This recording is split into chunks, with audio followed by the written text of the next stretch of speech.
오늘 우리 하나님의 말씀 마가복음 10장 42절에서 45절 말씀 함께 하겠습니다. 마가복음 10장 42절에서 45절입니다. 제가 대표로 봉독해 올리겠습니다. 예수께서 불러다가 이르시되 이방인의 집권자들이 그들을 임의로 주관하고 그 고관들이 그들에게 권세를 부리는 줄을 너희가 알거니와 너희 중에는 그렇지 않을지니 너희 중에 누구든지 크고자 하는 자는 너희를 섬기는 자가 되고 너희 중에 누구든지 으뜸이 되고자 하는 자는 모든 사람의 종이 되어야 하리라. 인자가 온 것은 섬김을 받으려 함이 아니라 도리어 섬기려 하고 자기 목숨을 많은 사람의 대속물로 주려 함이니라. 아멘. 할렐루야. 예, 반갑습니다. 오늘은 우리가 전도선교 부재주일로 드리게 되는데요. 우리 이날을 맞이해서 섬김에 대해서 함께 묵상을 하고자 합니다. 여러분들 이 섬김이라는 이 단어를 떠올리면 어떤 생각이 드세요? 아마 보통은 어떤 시간을 내서 몸으로 봉사하는 이런 것들을 주로 섬김이다 라는 생각이 떠오를 겁니다.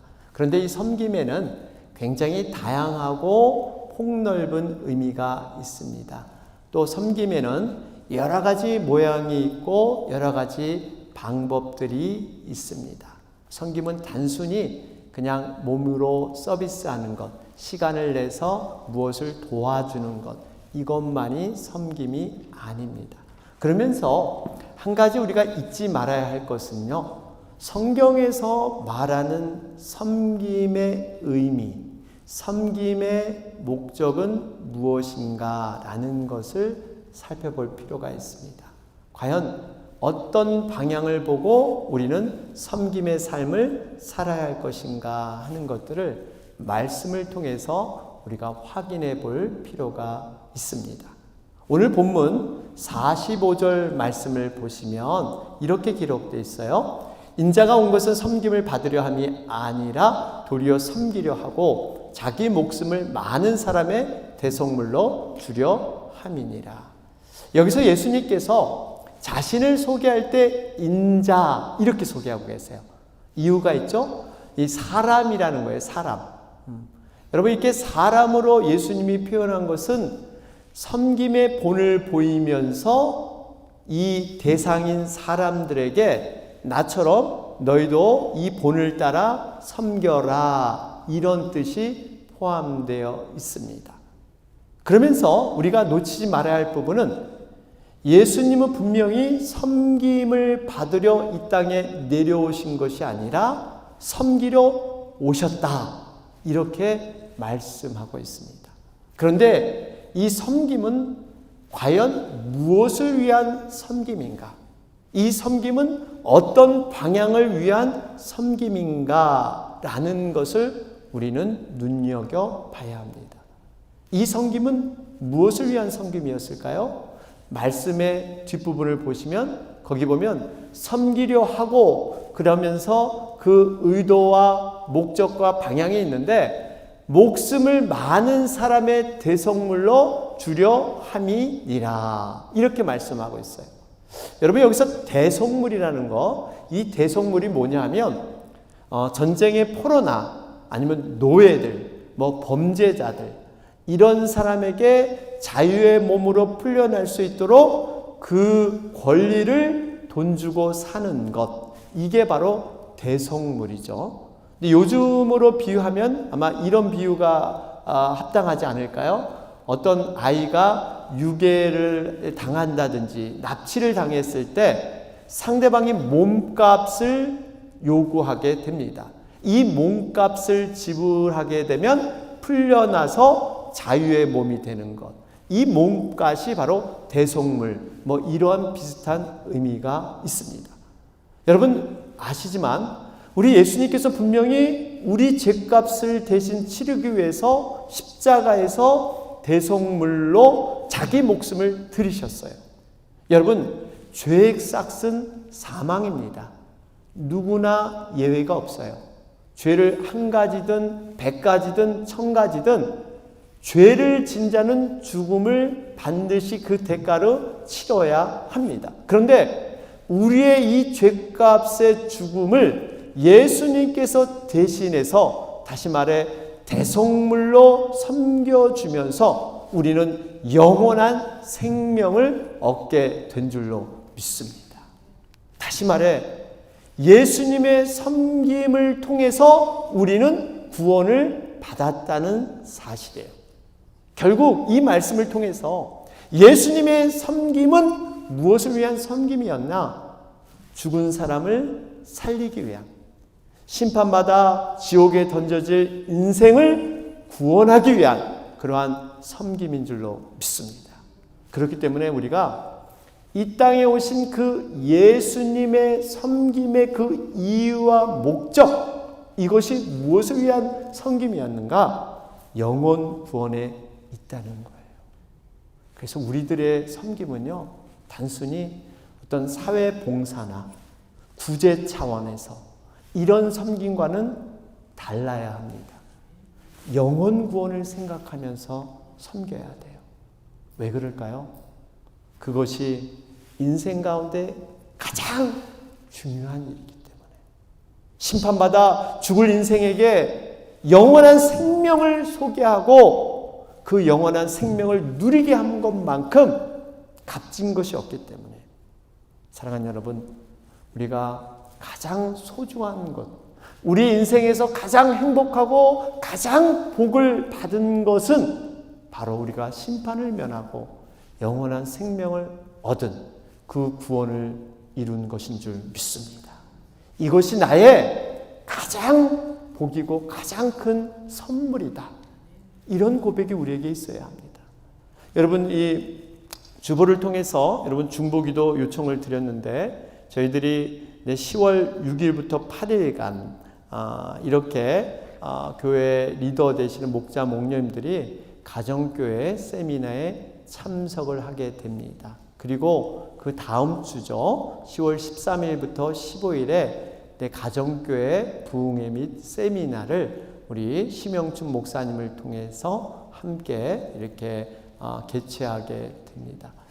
여러분, 우리가 이렇게 지향하고자 하는 이 가정교회, 근데 또 어떤 분은 더 구체적으로 이것을 이해하지 못하는 분도 계시리라 생각하는데, 이번에 부흥회와 세미나 때 여기에 대해서 아주 자세하게 설명을 해줄 걸로 기대를 하고 있습니다. 여러분, 가정교회는 한마디로 성경적인 교회를 세우자 하는 것입니다. 여러분, 성경 말씀은 하나님의 말씀이에요. 하나님의 뜻이기 때문에 우리의 어떤 판단과 결정의 기준보다 하나님의 말씀이 앞서야 되는 것입니다. 그러기에 진정한 믿음이란 무엇일까요? 진정한 믿음이 있다는 것은 하나님의 뜻인 성경 말씀을 얼마나 우리가 따르는가, 얼마나 이것을 순종하며 이루는가에 따라서 진정한 믿음이 드러나게 되어 있습니다. 진정한 믿음이란 어떻게 보면 우리가 겸손한 마음으로 하나님의 말씀을 따라가는 거예요. 감사한 것은 우리가 추구하는 이 가정교회는 모든 것을 성경에서 기인하고 있습니다. 성경이 가라고 하면 가고 멈추라고 멈추고, 하나님의 말씀을 단순하게 이해하고 단순히 순종하는 것, 이 원리를 통해서 이렇게 가정교회가 형성이 되었습니다.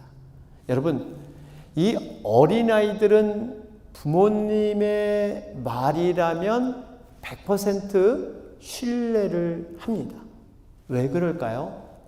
이 어린아이는 부모가 적어도 자신에게 해꾸지를 안 하고 이 세상에서 가장 나를 사랑하는 존재가 부모라는 것을 확신하기 때문에 부모가 어떤 것을 줘도 그것을 의심하지 않고 취하고, 또 음식을 줘도 그것을 다 받아 먹습니다. 그래서 어린아이가 무럭무럭 자라는 그러한 원리이지 않습니까? 우리의 영적인 부분도 마찬가지예요. 여러분, 악한 육신의 아버지도 자기 자신에게, 자녀에게 좋은 것을 준다 그랬잖아요.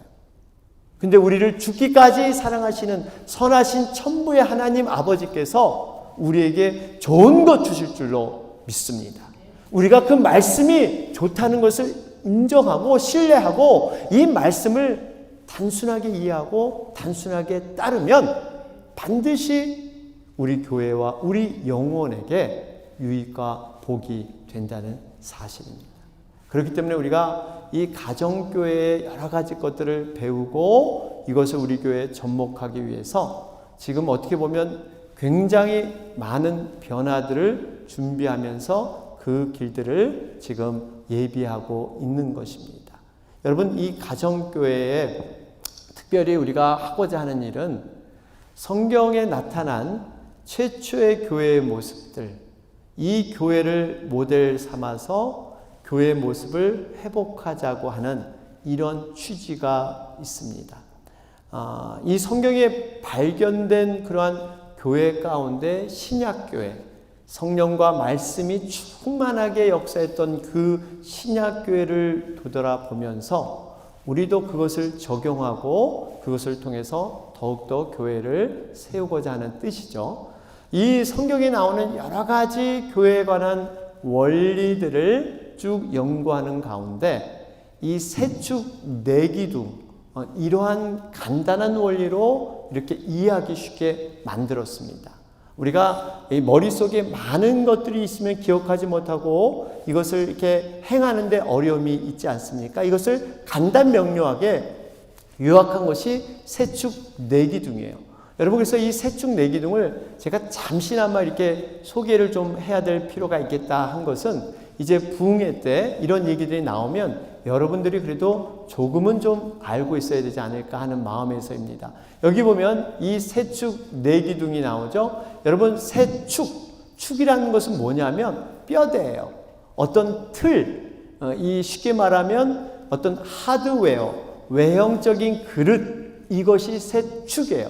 그래서 우리가 하는 이 목장 예배, 지금 목장별로 이렇게 모이고 있지 않습니까? 또 오늘 드리는 연합 주일 예배, 주일날 드리는, 또 우리 했던 삼공부, 여러분 삼공부는 13주간을 이렇게 기점으로 해서 한 10종류 이상으로 여러 가지 삶의 분야들의 이러한 성경 공부가 준비되어 있습니다. 이 세 가지 축, 하드웨어입니다. 이 틀과 이 여러 가지 이러한 그릇을 통해서 내 기둥은 뭐냐? 내 기둥은 이 여러 가지 틀과 이 그릇에 담아낼 내용들이에요. 그 속에 들어가는 컨텐츠. 과연 어떤 내용들이 그 그릇에 담겨야 되는가? 네 가지를 얘기하고 있습니다. 교회 존재 목적, 우리가 잘 알죠? 한 영혼을 구원하여 제자 세우는 것. 이게 바로 교회 존재 목적이죠. 또 제자 양육 방법.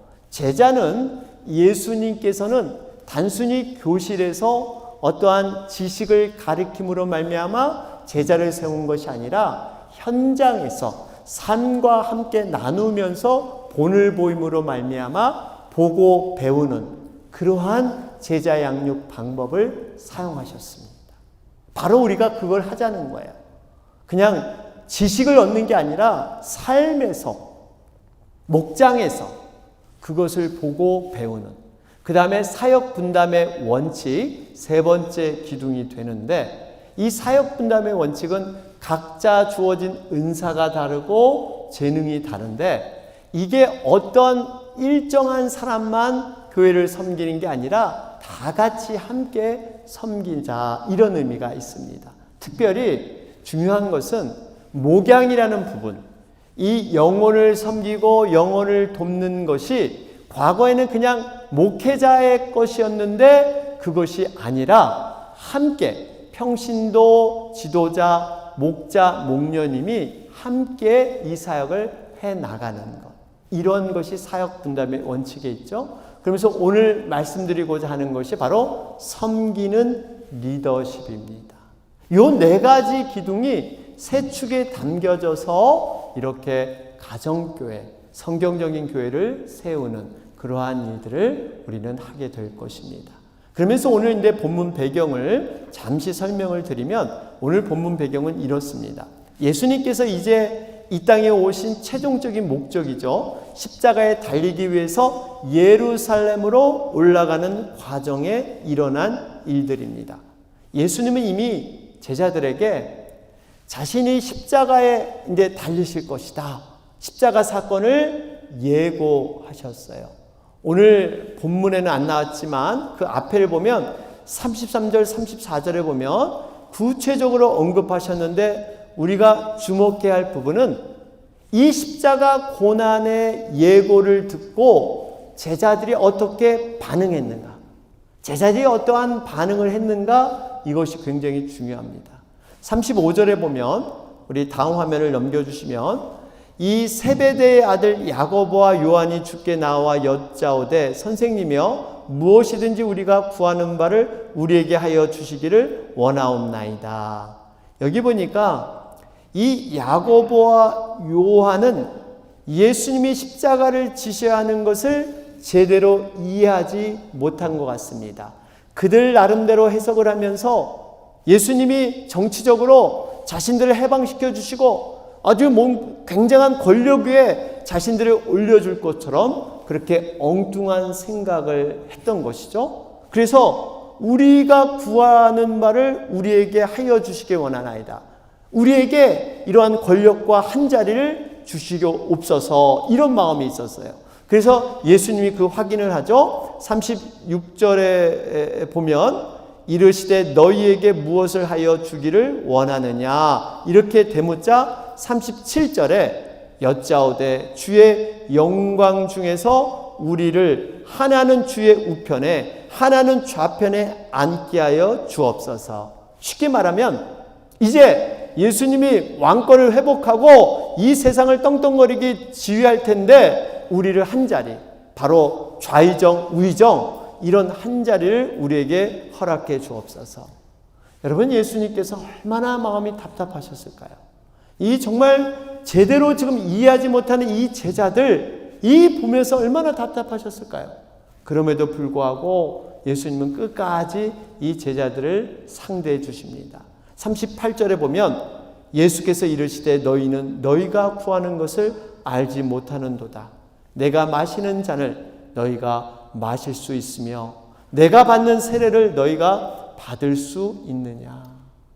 예수님이 마시는 잔, 이 십자가의 고난, 이 십자가의 의미를 너희가 알고 나와 함께 지금 이 십자가를 갈 수 있느냐.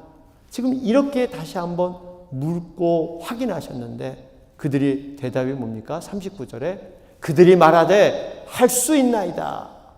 여러분, 지금 이 제자들의 모습을 보면 완전히 세속적인, 세상적인 그러한 개념 속에 갇혀 있습니다. 예수님이 뭔가 왕이 되면 힘으로 군림하고 뭔가 많은 사람들을 이렇게 섬김을 받는 이러한 모습으로 그들은 생각하고 한 자리를 주시옵소서. 한 자리를 주시옵소서. 여러분, 섬긴다라는 말을 들을 때 어떤 느낌이 드세요? 섬긴다, 섬긴다. 보통 세상에서는 섬긴다는 것을 굉장히 열등한 것으로, 뭔가 능력이 부족하니까. 세상은 여러분 성공지향적이고 경쟁에서 이겨야 되고 성취해야 되고 성공한다 이렇게 생각하는 이런 세상에 살고 있습니다. 사실 저도 어렸을 때 그런 얘기를 주변에서 많이 들었어요. 물론 지금은 자녀를 향한 교육관이 많이 바뀌어서 많이 바뀌었지만 예전에 제가 자랄 때는 주변 어른들이 항상 그래요. 너 성공하려면 절대 남에게 쉽게 양보하거나 이렇게 연약한 것, 약점 잡히지 말고 강한 자신을 드러내고 다른 사람을 섬김을 받는 이것이 성공하는 거야. 그래야 높은 자리에 올라가고 높은 그러한 직분을 너가 받아서 뭔가 세상에서 성공하는 그런 인물로 클 거야. 여러분, 이런 얘기들, 이게 세상의 주류였어요. 이러한 모습이 바로 본문에도 그대로 드러나고 있습니다. 제자들이 그랬다는 거예요. 42절 말씀을 보세요. 예수님께서 어떻게 말씀합니까? 예수께서 불러다가 이르시되 이방인의 집권자들이 그들을 임의로 주관하고 그 고관들이 그들에게 권세를 부리는 줄을 너희가 알거니와. 여기 보면 임의로 주관하고, 이 임의로 주관한다는 게 무슨 의미냐면 내가 권력을 갖고 나에게 유리하도록 그 권력을 휘둘러서 사람들을 갖다가 이용한다는 뜻이 있습니다. 이 권세를 가지고 사람들을 이용해서 자기 자리를 더 확고하게 지키는 것, 이게 바로 세상의 리더들의 모습이다. 예수님은 말씀하고 있습니다. 여러분, 이 모습이 세상의 전형적인 리더십이에요. 세상의 리더는 내 밑에 얼마만큼 부하 직원이 있느냐, 나를 섬겨주는 사람이 얼마만큼 내 밑에 많이 있느냐, 여기에 따라서 와, 내가 성공한 리더다.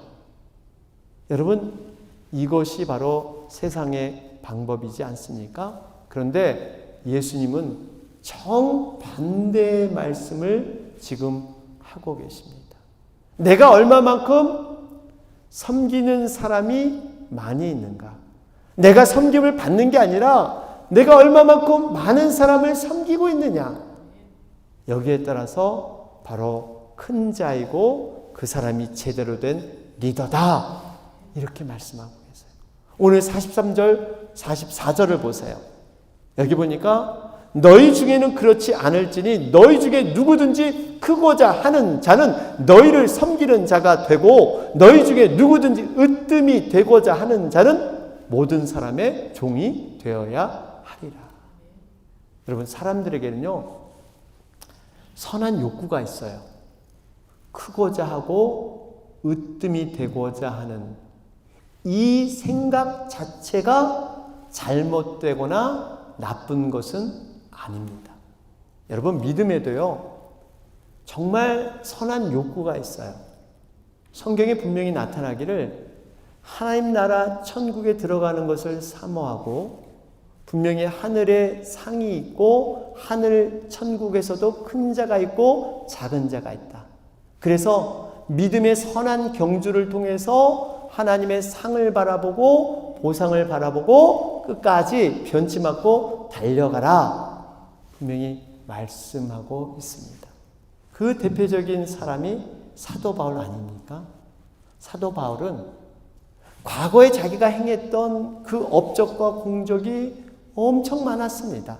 다른 사람과 비교할 수 없을 정도로 많은 일들을 했어요. 그런데 그가 나이 들어서 죽음이 가까이 왔는데도 과거의 모든 업적 공적 다 잊어버리고 내가 죽을 때까지 오직 하나님이 주시는 그 상을 위해서 내가 끝까지 달려가리라. 여러분, 이것이 바울의 고백이지 않습니까? 빌립보서 3장 14절 보세요. 여기 보니까 표대를 향하여 그리스도 예수 안에서 하나님이 위에서 부르신 부름의 상을 위하여 달려가노라. 하나님께서 반드시 부르신 부름의 상이 있다는 거예요. 내가 정말 하나님 나라에 성공한 리더는 누구냐? 분명히 하나님은 그 앞에 섰을 때 어떤 사람은 하나님의 상을 받기도 하고 어떤 사람은 책망의 부끄러움을 받기도 할 것입니다. 그런데 하나님께서 상을 주시는 그러한 존재는 바로 영혼을 섬겼던 그러한 사람인 줄로 믿습니다. 분명히 우리가 하나님 앞에 섰을 때 내 밑에 얼마만큼 나를 섬겼던 자가 있었느냐, 성공했느냐, 이걸 물으시는 게 아니라 너가 이 세상에서 얼마만큼 다른 영혼들을 섬겼느냐, 이것을 물으실 줄로 믿습니다. 여러분, 이 섬김을 위해서 우리가 지금 교회 생활을 하고 있는 거예요. 교회는 예수님의 사역을 이어가기 위해서 성령님을 통해서 세우신 기관이 교회입니다. 교회는 하늘나라에서 누릴 그 영원한 축복, 하늘나라에서 누릴 모든 그러한 유익을 연습하고 훈련하는 곳이 바로 교회예요. 그래서 하나님 나라의 작은 모형이 교회인데, 이 교회 안에서 천국과 같이 큰 자가 누구냐? 바로 섬기는 자가 큰 자인 줄로 믿습니다. 여러분, 우리가 그래서 이 교회, 이 천국의 작은 모형과 같은 교회가 천국의 분위기로 바뀌어야 됩니다. 이게 바로 섬김의 문화예요. 섬김의 문화, 섬김의 분위기입니다. 제가 토요일에 잠시 말씀을 드렸는데, 여러분, 지옥과 천국의 차이가 있는 그 어린아이에게 설명하는 좋은 예화가 있습니다. 지옥과 천국의 공통점이 이 팔이 굽혀지지 않는 거라 그래요. 팔이 이렇게 둘 다 이게 굽혀지지 않는 건데, 팔이 굽혀지지 않는데 지옥은 이 팔이 굽혀지지 않은 상태에서 자기 것만을 주장하고 자기만 먹기 위해서 이 팔이 굽혀진 상태에서 음식을 먹으려고 하니까 도저히 먹을 수가 없어요. 그런데 천국은 팔이 굽혀지지 않은 상태에서 서로를 먹여주고 서로를 이렇게 도와주니까 얼마나 아름다운 삶을 살아간지 몰라요. 그래서 어린아이에게 천국과 지옥의 차이가 바로 이거다. 여러분, 우리가 이 어떤 가정이나 어떤 단체나 공동체에 가보면 그 나름대로 흘러왔던 문화와 전통적인 분위기가 있습니다. 어느 곳에 가면 사랑이 넘치고 서로 섬겨주고 양보하는 정말 밝은 분위기가 있어요. 이런 곳에 가면 우리가 감동이 되고 도전이 되면서 다시 한번 방문하고 싶은 이러한 마음을 들게 합니다. 반면에 그렇지 못한 곳도 있습니다. 방문했더니 서로가 자신의 것만을 주장하면서 배려하지도 않고 서로 섬기려 하지 않은, 여러분 이럴 때 가면 굉장히 마음이 컬컬해지죠. 그리고 다시 방문하고 싶은 이런 마음이 없어집니다. 여러분, 우리가 사실 조금 더 인간관계를 면밀히 들여다보면요, 인간관계에서 갈등을 갖게 되는 대부분의 원인은 어디에 있느냐? 바로 서로 섬김을 받으려 하기 때문에 그 갈등이 비롯된다는 사실이에요. 여러분 한번 가만히 생각해 보세요.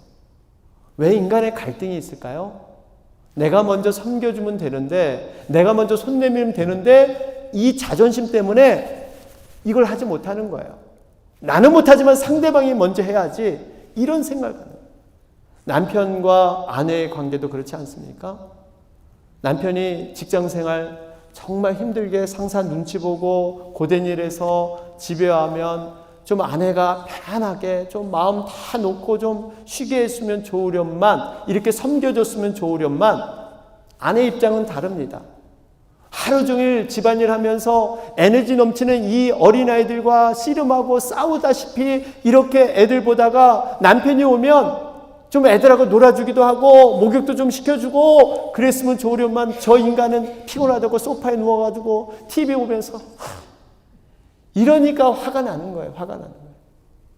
이 섬겨줘야 되는데 섬겨주지 않는, 여러분 고부간의 갈등도 그렇잖아요. 시어머니 입장에서 며느리가 좀 싹싹해서 자주 찾아와서 좀 용돈도 주고 뭐 이렇게 섬겨줬으면 좋으련만, 그렇지 않은 거예요.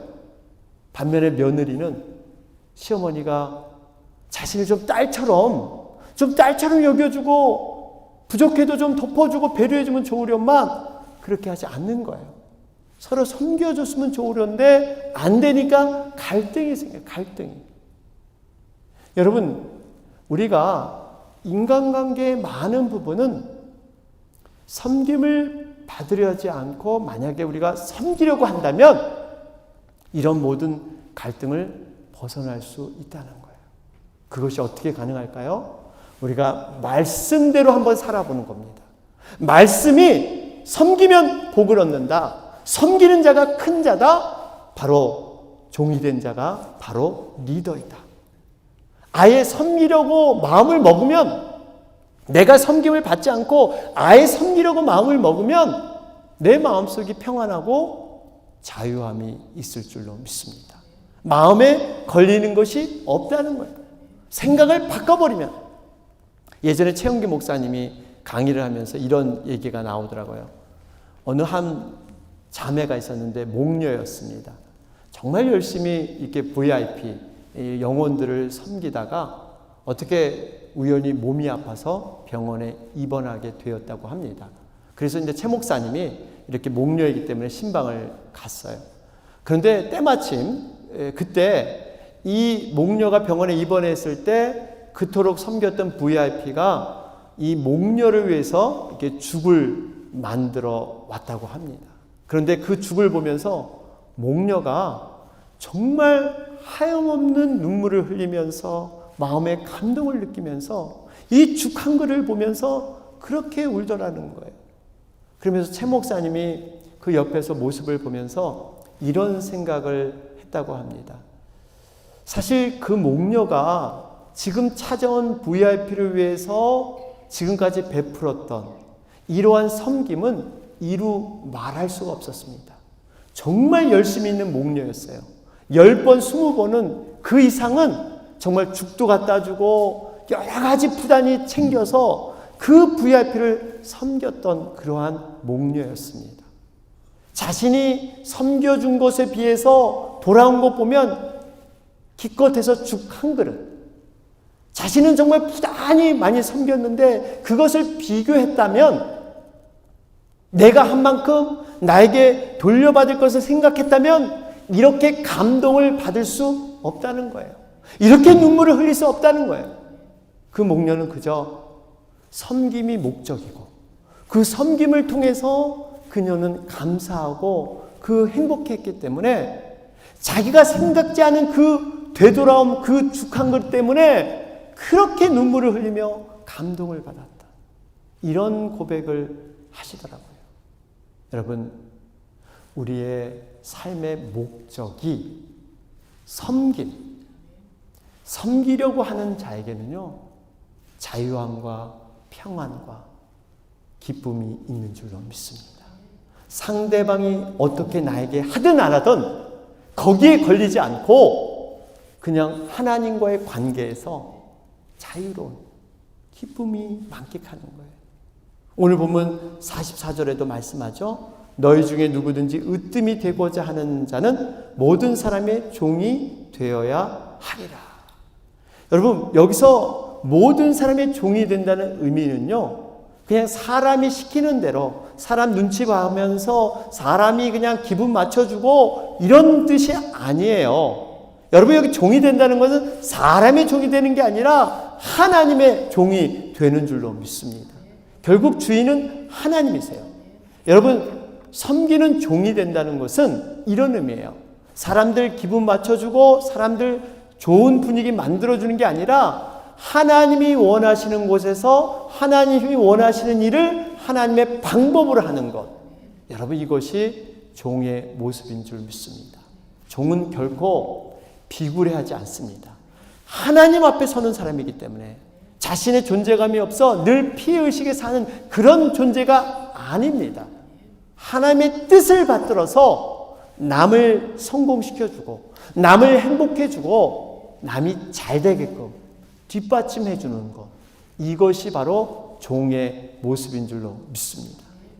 여러분, 그래서 우리가 과거에는 그렇게 하나님을 알지 못해서 정말 속색이고 오로지 자신만을 알고 자신만을 섬겨주길 바랬던 사람이요, 예수 만나서 변화돼서 나보다 더 훌륭한 신앙인이 되고 나보다 더 훌륭한 목자가 돼서 많은 영혼들을 섬기는 이런 자로 서게 됐다면, 여러분, 결국 누가 더 감격이 되고 누가 더 기뻐할까요? 여러분, 이것은 섬겨줬던 사람, 그 사람이 더 기뻐한다는 사실입니다. 결국 섬기는 자가 이 모든 기쁨과 모든 행복을 누릴 수 있다는 거예요. 여러분, 하나님의 나라는 말에 있지 않고 오직 능력에 있다 말씀하세요. 이 능력이 뭐냐? 바로 섬김의 능력인 줄로 믿습니다. 행함의 능력인 줄 믿습니다. 그래서 교회에서 가장 존경받는 영적인 권위가 있는 사람은 섬기는 자가 되는 것입니다. 섬기는 자예요. 오직 이 섬김은 사실 아무나 할 수 있지는 않습니다. 성령의 능력을 경험하고 구원의 확신을 가진 자만이 이 섬김을 할 수가 있어요. 반대로 구원의 확신이 있다면 또 반드시 섬김의 자리에 있을 수밖에 없다는 거예요. 구원받았다는 확신은요, 어떤 말로만 아니면 나의 어떤 감정적인 확신이 아니에요. 가장 강력한 증거는 섬김의 자리에 있는 사람인 줄 믿습니다. 여러분, 리더십에는 두 종류가 있다고 하죠.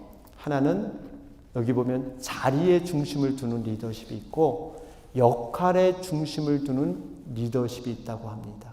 자리에 중심을 두는 리더십은 세상적인 일반적인 리더십이에요. 내 직급과 내 자리가 무엇이냐, 그러면서 직급이 올라갈수록 목소리가 달라지고 그동안 했던 어떠한 이 태도가 달라지면서 그 자리를 지키기 위해서 다른 사람을 동원해서 자신의 목표를 이루려고 하는 것. 여러분, 이것이 자리에 중심을 두는 리더십입니다. 그런데 또 다른 리더십은 역할에 중심을 두는 리더십이에요. 어떤 직분, 자리보다 어떤 역할이냐, 이런 사람은 자리에 연연하지 않습니다. 어떠한 지위가 없어도 자신의 역할을 해나가는 거예요. 여러분, 이런 사람은요, 올라가는 것이 목적이 아니에요. 섬김이 목적이어서 주변 사람과 함께 동역하면서 함께 비전을 이뤄가는 사람. 여러분, 이런 사람이 역할에 중심을 두는 사람인 줄 믿습니다. 우리 교회는 바로 역할에, 우리가 해야 될 사역의 역할에 우리는 중심을 둬야 될 줄로 믿습니다. 끝으로 저는 우리 교회를 바라보면서 기도하면서 이런 섬김의 아름다운 본이 떠올랐습니다. 우리가 앞으로 이런 섬김의 아름다운 본을 이루면 얼마나 하나님이 기뻐하실까? 여러분도 아시는 내용일지 모르지만 오헨리의 크리스마스 선물이라는 단편 소설이 있습니다. 여러분, 그 내용을 혹시 아시나요? 뉴욕에 너무나 가난한 젊은 부부가 살았습니다. 남편 이름은 짐, 아내 이름은 델라라는 그러한 아내였죠.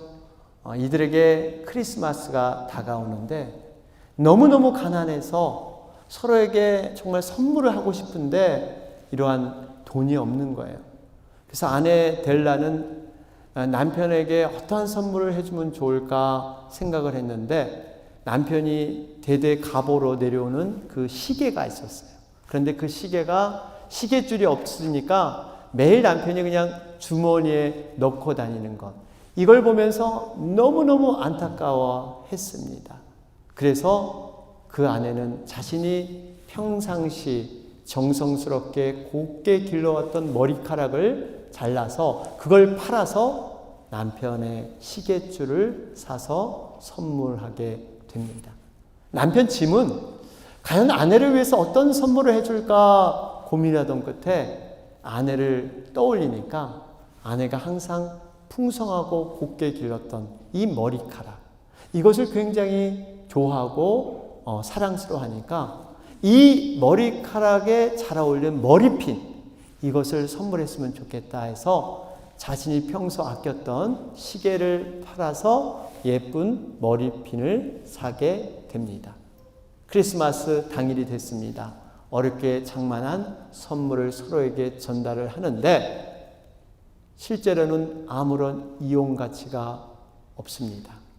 머리핀을 받았지만 머리가 잘려있고, 시계줄을 받았지만 시계가 없는, 그럼에도 불구하고 세상에서 가장 고귀한 선물을 그들은 받았음을 알고 서로 감격하며 눈물을 흘립니다. 서로에 대한 진심과 사랑, 그것을 확인하는, 정말 세상에서 흉내낼 수 없는 가장 귀한 선물을 서로 받았기 때문에. 여러분, 왜 이들은 서로에게 깊은 감동이 되었을까요?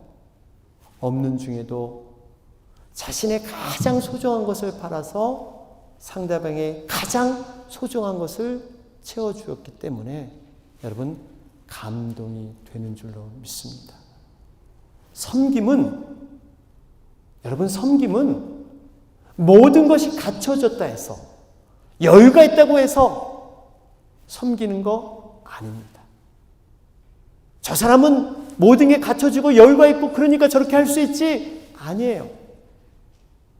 여러분, 모든 것이 있어도 섬기지 못하는 그러한 분들도 계십니다.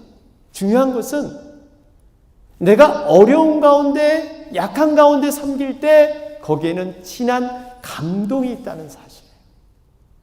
그렇기 때문에 섬김은 정말 아름다운 섬김으로 승화될 수 있는, 섬김을 통해서 우리는 누구나 어떠한 상황에서도 섬김을 할 수 있는 그러한 모습이다라는 것을 다시 한번 생각하게 됩니다.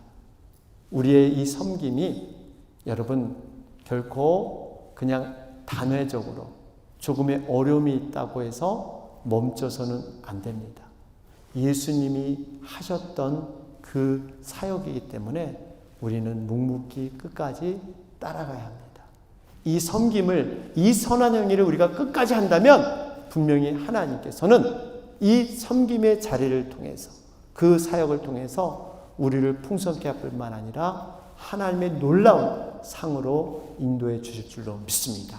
갈라디아서 6장 9절 10절 읽고 마치겠습니다. 한번 다 같이 읽어보겠습니다. 시작. 우리가 선을 행하되 낙심하지 말지니 포기하지 아니하면 때가 이름에 거두리라. 그러므로 우리는 기회 있는 대로 모든 이에게 착한 일을 하되 더욱 믿음의 가정들에게 할지니라. 선을 행하다, 섬기다가 낙심하지 말지니 때가 이름에 거두리라. 포기하지 아니하면, 포기해서는 안 됩니다. 때가 이름에 거두기 때문에 우리는 이 섬김을 우리가 믿고 나아가길 바랍니다.